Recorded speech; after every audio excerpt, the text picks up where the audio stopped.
Okay, in Matthew 5:17, I did not come to abolish the law of Moses, but to keep it. Galatians 3:22, the law of Moses was our guardian, says Paul, until Christ died. Hebrews 10:9, Jesus did away with the first, that is the first covenant, by keeping it in order to establish the second, that is covenant, with his death. So by now you might have guessed, I hope, that's not how these verses read, because these are things the Bible never said about the work of Jesus in relation to the law of Moses, or what some call the Torah, and the new covenant. This is the way most Christians seem to understand these verses, however, because they continue to misapply, therefore misuse, words like inaugurated, established, and made when it comes to the new covenant. When exactly did Jesus inaugurate the new covenant law, thus making the old covenant law of Moses, the Torah, something no longer to be obeyed and observed? The Gospels show that Jesus began to establish, to make his new covenant law by his ministry, or more specifically, by his teachings.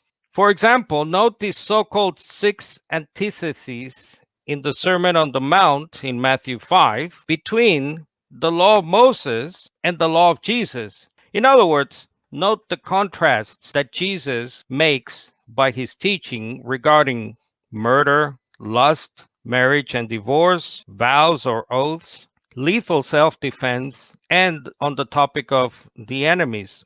Now, if we take only the last two examples from this list, Numbers 5 and 6, we clearly see how Jesus has effectively undermined and thus overruled Torah on this point. For example, under Moses, God commanded the Israelites not to show any pity. Deuteronomy 19:21. Your rule should be life for life, eye for an eye, tooth for tooth, hand for hand, foot for foot.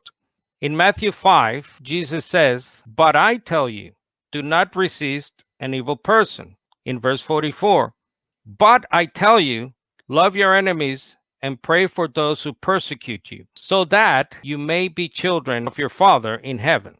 I think the antithesis, the contrast is clear here between the old covenant system represented by the Torah, the law of Moses, pertaining to personal and judicial punishments, and what Jesus then says when he starts with, "But I tell you." These old covenant commandments stand overruled. The fact that this new covenant law of Jesus was inaugurated or established with his ministry and teachings, not at the cross, is shown by his very words at the Last Supper as well. Jesus said, "This is an agreement confirmed with my blood, which is poured out as a sacrifice for you."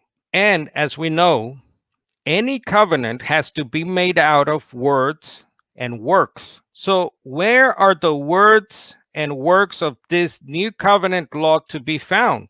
In the teachings of Jesus, and not just at the cross. Simply put, my friends, the new covenant came into effect with the teaching of Jesus and was officially ratified, or if you will, certified at the cross. As a result, during the ministry of Jesus, he was already functioning as the high priest, the Melchizedek figure, the mediator of that new covenant law, and not the old covenant law of Moses, as Hebrew 9 makes clear. For where there is a covenant, there must of necessity be the death of the one who made it.